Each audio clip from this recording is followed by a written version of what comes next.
All right, everybody, I am back with a brand new DC update. And boy, we're going to look at some interesting stuff today. In my last video, I addressed some of the gatekeepers out there and some of the hate that has been being spread around. And today, I'm actually going to show you a couple of prime examples of gatekeepers. And it's not that I'm putting attention on the haters, but I want to show you what the definition of a gatekeeper is and show you what kind of stuff we're dealing with out here on social media. And also, I'm going to show you what I posted yesterday on Twitter. And I actually started paying for a premium version of Twitter yesterday because I usually have so many typos. That's the main reason, but I should get my blue check mark pretty dang soon. Now, also, something that has been spread around the internet has been debunked.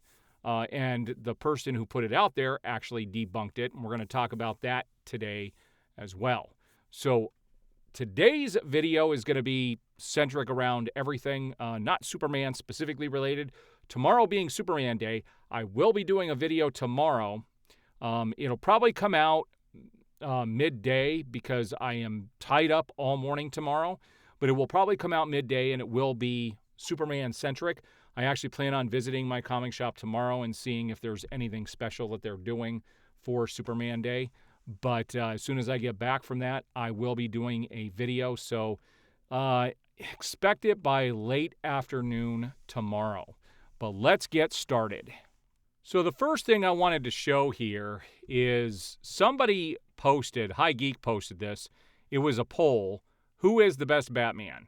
And somebody shared this and said, you know, the media is trying real hard to tell us that people didn't like Henry Cavill as Superman. Those of us who are in the know that that is completely false.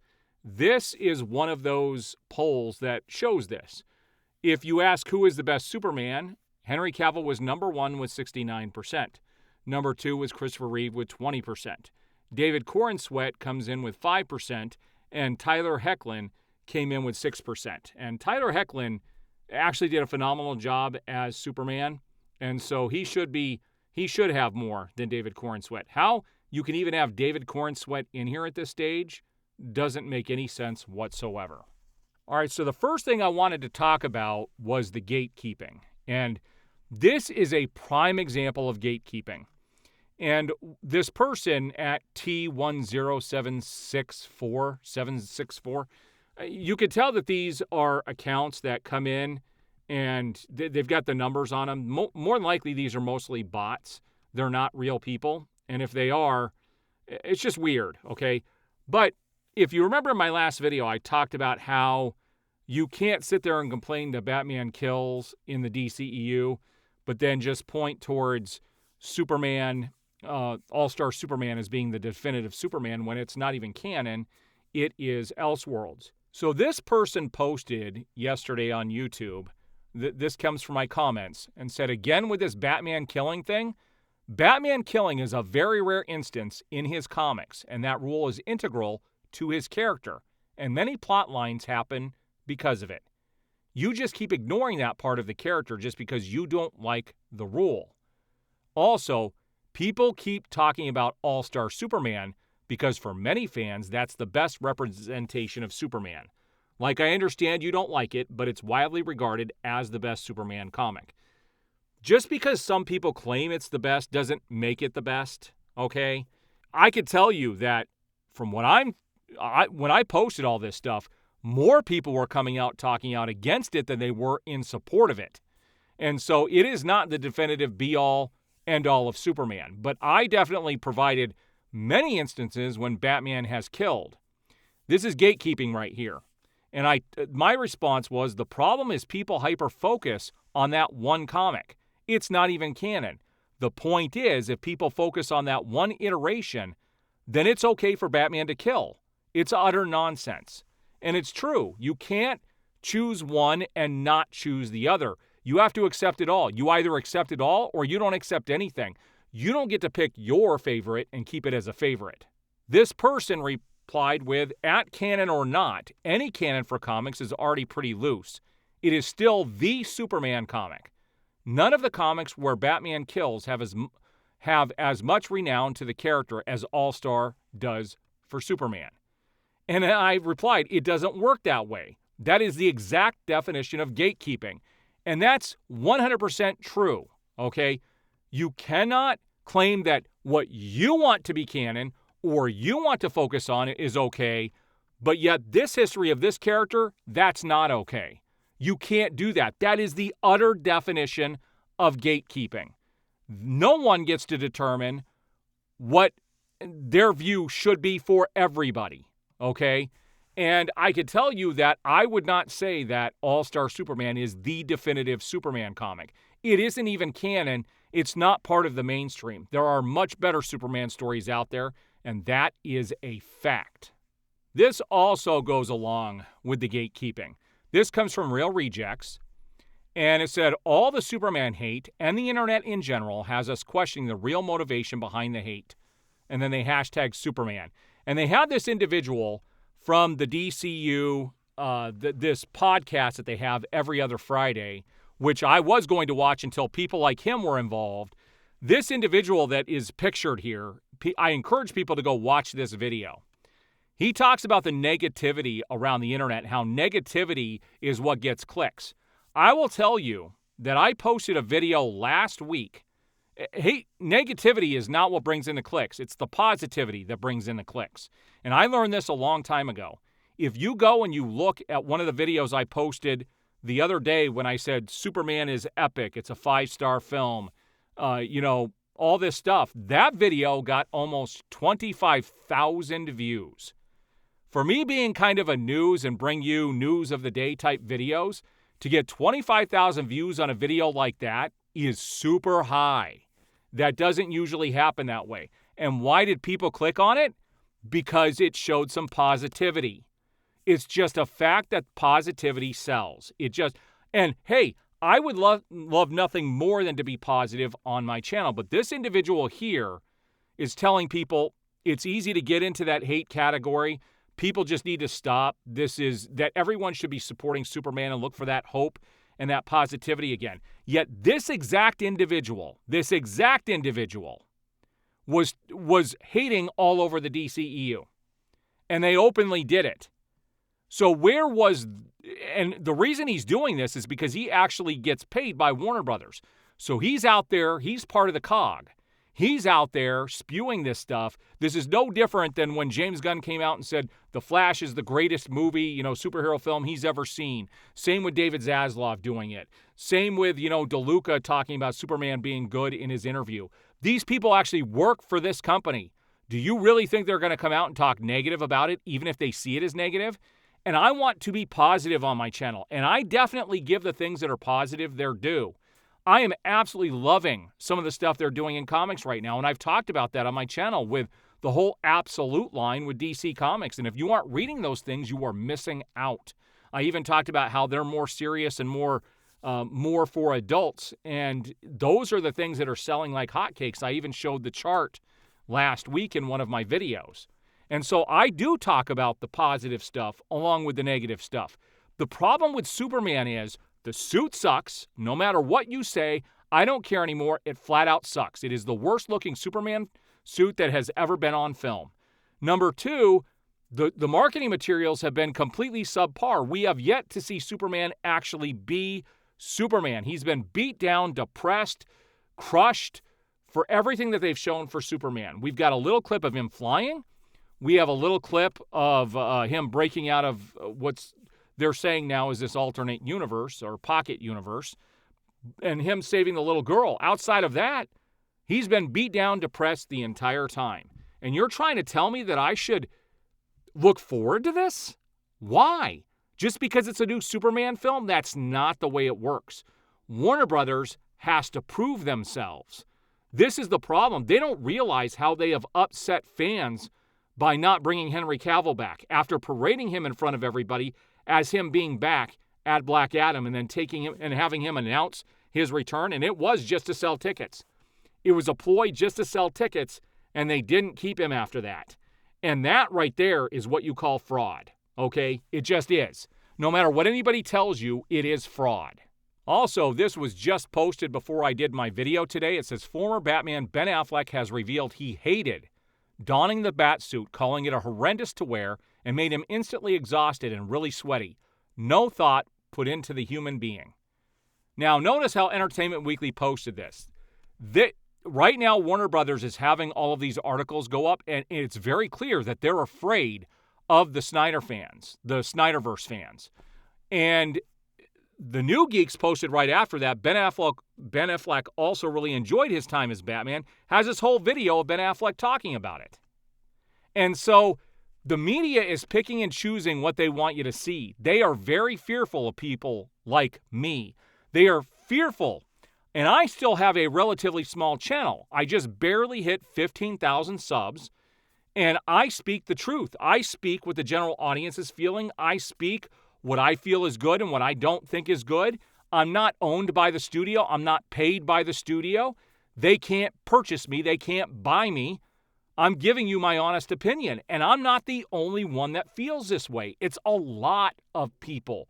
But you're going to see the media trying to come out, and they're going to continue to do these hit pieces like this, which is absolutely ridiculous. All right, now let's head over to Twitter, and I'll show you what I posted yesterday. So my first post, you can see it here in the center, at the top of the screen now. I said I got tired of people calling me like a Snyder bro, that kind of stuff. So I said I am a DC Comics bro and proud of it. And so that was basically throwing that back in those people's faces. Now I decided to be more positive with my post yesterday, and I posted some interesting stuff. This here is a hardbound book of the introduction of Supergirl back when they were doing the Batman Superman run. Probably, good grief, has it been like 15 years now or so? It was a while ago. And it was written by Jeff Loeb. And, I have a lot of Jeff Loeb. I'm actually going to show people who are members of my YouTube channel, the paid members. I'm actually going to show some hardbound books that I have. And some of these were written by Jeff Loeb. He's an incredible writer. And I said a lot of my favorite DC Comics stories were written by Jeff Loeb, such a great author and storyteller. This Supergirl story is one that should have been adapted rather than Woman of Tomorrow. Michael Turner is very much missed. His art was amazing. This guy who did this art here, I can't tell you how awesome this is. Michael Turner was a legend, and he did pass away. He was pretty young, too, but ended up passing away. He got sick. I believe it was leukemia or something like that, and did end up passing away. And this stuff I love. This is one of my favorite, if not my favorite, DC story. There are so many images and things in this comic that I would love to see on the big screen. And sadly, I don't think that's ever going to happen. Also, I said I think if I had to call out my top 3 favorite DC storytellers, it would be number 1, Jeff Loeb, 2, Scott Snyder, and Scott Snyder is amazing, and Paul Dini, who also worked on Batman the Animated Series. I said all have contributed to my favorite stories. Then I posted about Kevin Conroy talking about Superman and how he really dug Man of Steel because it showed Superman in a different light, because Superman can be boring, and I agree with him. I agree with his comments. You can't just make a do-gooder and have people be okay with it. It would be boring. It's like the character has to have some kind of a conflict or it's not going to work right. And it looks like there's going to be plenty of conflict in James Gunn's movie. So people going in thinking this is going to just be full of hope without any type of conflict, that's not how stories are written. They've never been written that way and will never be written that way. Then I decided to pull a picture of Kevin Conroy, and I said, this man right here is one of the big reasons I'm a voice actor. He is the voice I hear when I read anything Batman-related. Kevin Conroy was an amazing talent. He was Batman for almost 30 years in cartoons and games. He is missed. After posting all of this, I decided to do a little bit of a troll post, and I just said, just remember, everybody, I am not a real DC fan, according to social media. And I put this GIF in here, which is pretty funny. Now, one of the things I posted today, I'm going to show some of that stuff tomorrow with Superman Day. But right now, McFarlane Toys does have this Superman False God and Batman armor suit available. It's through Runfair, and you have to go in, sign up, and then you're basically given an opportunity to purchase these. You do have to put in your how you're going to pay for it, and if you're one of the ones that actually gets one of these, they'll just charge you and send it to you. Both of these, pretty good deal for both of these. It was only $45 for the 2 figures, and that's together. So that's not too bad at all. And, you know, I have the Armored Batman, but the Armored Batman that they'd already released doesn't have the kryptonite, does not have the kryptonite spear. And so this is an alternate version of that. And I'm looking forward to adding these to my collection if I do get it. And then I think I showed yesterday, I believe Alfred was available also from McFarlane. That one you could just purchase through McFarlane.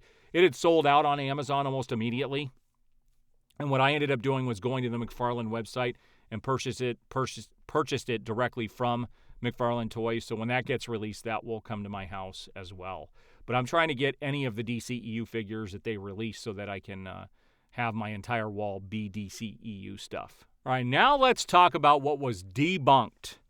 It says, Facebook user admits the viral Jason Momoa Lobo set photos were generated through ChatGPT. Now, this is one of the things that I hope in the future that something like this becomes illegal to do.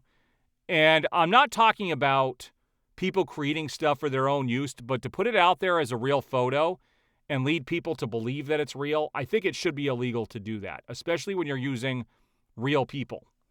And I'm glad that this is not the real version. And I question these to begin with because Jason Momoa is a pretty big dude. This guy doesn't look big enough. And when you saw the photos with them on the tank, he looked much bigger. He actually didn't have sleeves on his arms, and his arms were hulking. And he was much bigger when he was on top of the tank. And so I'm glad that these aren't real. I'm glad that this person came out and admitted it. But this is the age we live in, guys, where, you know, things are going to get passed around. And I've always told everybody, if I'm wrong on something or I share something that ends up not being real, I will always come back and correct that. That is my promise. All right, everybody, so there you have it. I wanted to talk about the gatekeepers, what was debunked, and talk about the stuff going on with DC right now. I do appreciate all the support. And I guarantee you one day things will turn around and everything I promote or show on my channel will be positive, but I'm not going to lie. I'm not going to shill with you guys. I'm not going to pretend I like something when I don't. Trust me, I want to be more positive. I want my videos to get all those views and to just get everybody excited, but I cannot stand behind something like what they're doing. I just can't. Now, if Superman ends up being amazing, and there's still a chance it could be, I will come out and absolutely tell you guys that. I will talk about it till the ends of the earth, but I don't buy it right now. I have yet to see anything that gets me actually excited for the film. All right, guys, tomorrow will be Superman Day, and I will have a video coming out talking about a lot of different things that I grabbed just today, and as well as anything that happens between now and tomorrow. So it will be more of a Superman-centric video tomorrow. I do appreciate it. We'll see you guys on the next video.